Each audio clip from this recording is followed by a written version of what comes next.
Hello, I'm Sarah Bird, Chief Product Officer for Responsible AI at Microsoft. In the past 30 years, the world has seen three major platform shifts, from the client-server era to the internet to mobile and cloud. And today, we're in the midst of a fourth, AI. Every platform shift has required business leaders and creators to think differently. But there's one major difference with today's platform shift to AI, and that's the pace of change.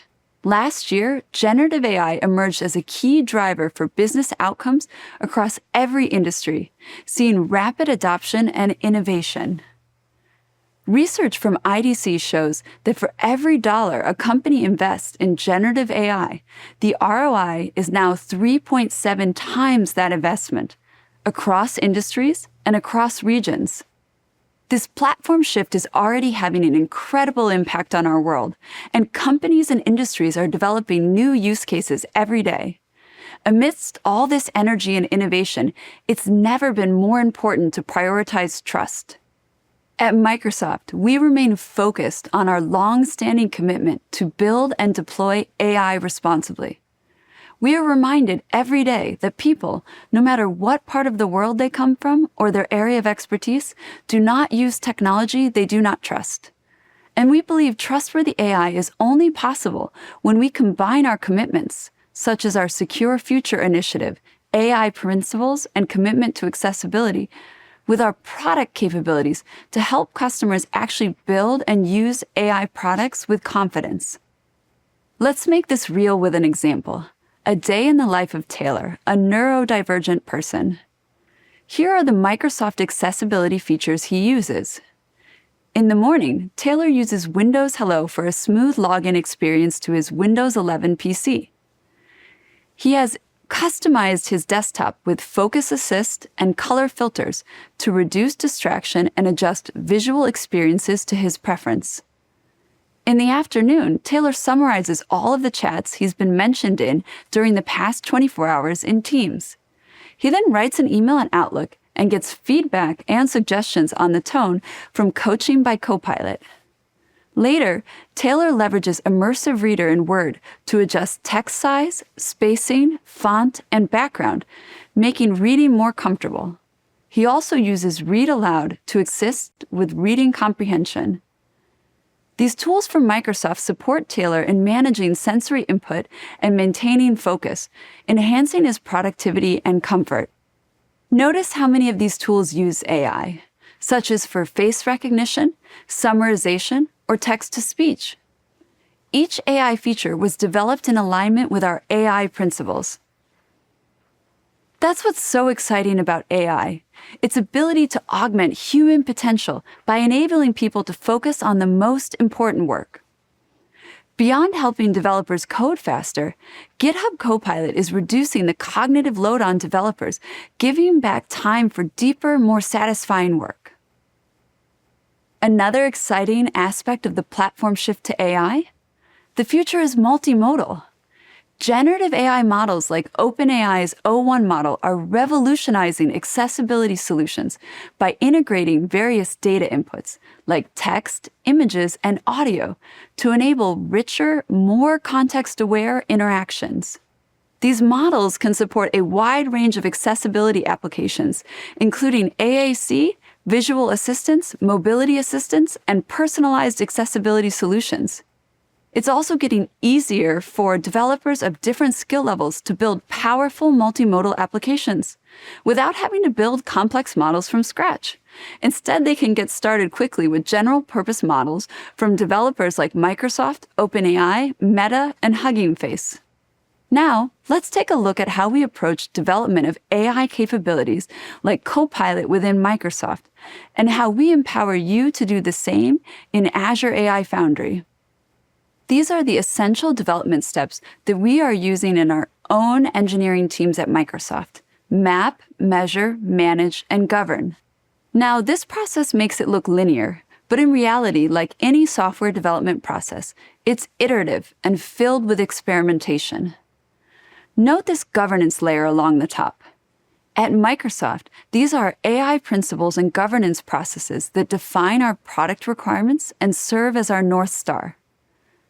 As soon as we have a business use case requiring AI, we work to identify the potential risk in the map phase, so we know what we need to look out for, using processes like red teaming and tools like AI risk assessments. We then also want to measure how prevalent the risks are in our AI model or system, so we know where to focus our attention. We then need to manage those risks, which means during development, using mitigation strategies you might have heard of, such as prompt engineering, grounding, and content filters. We then look at strategies for managing risk in production, including setting up robust monitoring so we can continuously improve our applications and quickly respond to issues or customer feedback. So what types of risks do we see most often in generative AI systems? The first category of risk is overall quality and performance of the application. We want to ensure that the application is not producing errors or what people often call hallucinating, which would be like adding additional incorrect information or just sort of making up information. We also need to make sure our system is robust to adversarial attacks. This could be a jailbreak where a user tries to manipulate or confuse the system to get it to produce something that it's not supposed to. Or new types of attacks where an attacker embeds instructions hidden in data like emails or documents. We also look at traditional harmful content, whether that's harmful natural language content, for example, or harmful images or code that contains security vulnerabilities. Then, one of the newer areas that's emerging is that these models can seem very human-like when interacting with end users. When is it okay for a system to be conversing and acting like a human?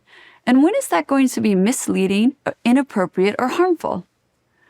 You need to be looking across all of these different dimensions, which may sound like a lot, but we've found that the same technological approach actually works for each of these different types of attacks. That technology approach is multi-layered, also called a defense-in-depth approach.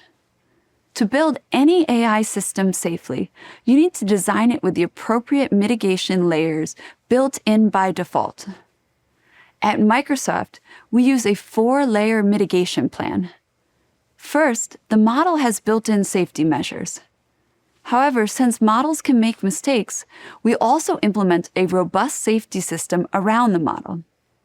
We then customize the application with a system message and grounding data. This is where prompt engineering comes in. Finally, we design the user experience to enable effective collaboration with AI. It's also crucial to continuously evaluate your application, both before and after deployment, to ensure ongoing safety and effectiveness. One example of a tool that Microsoft uses in the safety system layer is Azure AI Content Safety. Developers can also use this tool when building their own applications, whether their models generate text or images. Azure AI Content Safety will inspect the inputs and outputs to generative AI models for risky or unwanted behaviors. For example, we provide a content filter to catch cases where a model is outputting protected material that risks copyright infringement. Soon, Microsoft will enable developers to detect and block the outputs of protected characters and images to help prevent unintended use. Another way we're supporting trustworthy AI is at the user experience level with content credentials. When you use Microsoft Designer or Azure OpenAI's DALL-E model to create images, we'll generate metadata that helps drive transparency with anyone interacting with that content. These content credentials will tell them key information about an image, like the fact that it was AI generated, how it was generated, and when. Now, let's jump into Azure AI Foundry to take a closer look at some of the tools you can use to build trustworthy AI applications. So first, let's look at content safety, which is the safety system we use to defend against harmful inputs and outputs coming into the AI system. I mentioned that the future is multimodal, and so we have developed new multimodal content filters that look specifically at the combination of image plus text, recognizing that this image could be safe and the text could be safe, but you still could have a harmful content. And so, for example, I'm not going to show you this image because none of us want to look at harmful content here, but I have a hateful meme that has harmful text and harmful images. I can then configure where I want my system to filter. Do I want to start at medium severity violent content, or do I want to be as safe as possible and filter at low severity content? And so if I run the test, we can see what the safety system does. So here, it detected that this content would be blocked by the system because it's violent content at the medium level, and I've set my threshold to low, so I definitely want to filter this. And so we've built in a combination of these filters to make the AI system safe. Let's look at another one. I mentioned earlier jailbreaks in our system, and so we've developed Prompt Shield that looks for these attacks coming through the user experience or through the documents. And so I'm going to put an example in here where both the user is trying to attack the system and there's also an attack hidden in the document. And if I run the test, you can see that Azure AI Content Safety was able to detect both of these, that there is an attack in the user prompt and in the document. At Microsoft, we're committed to delivering trustworthy AI experiences, whether you're building a Copilot, using a Copilot, or searching the web. Thank you for your time and have a great Ability Summit.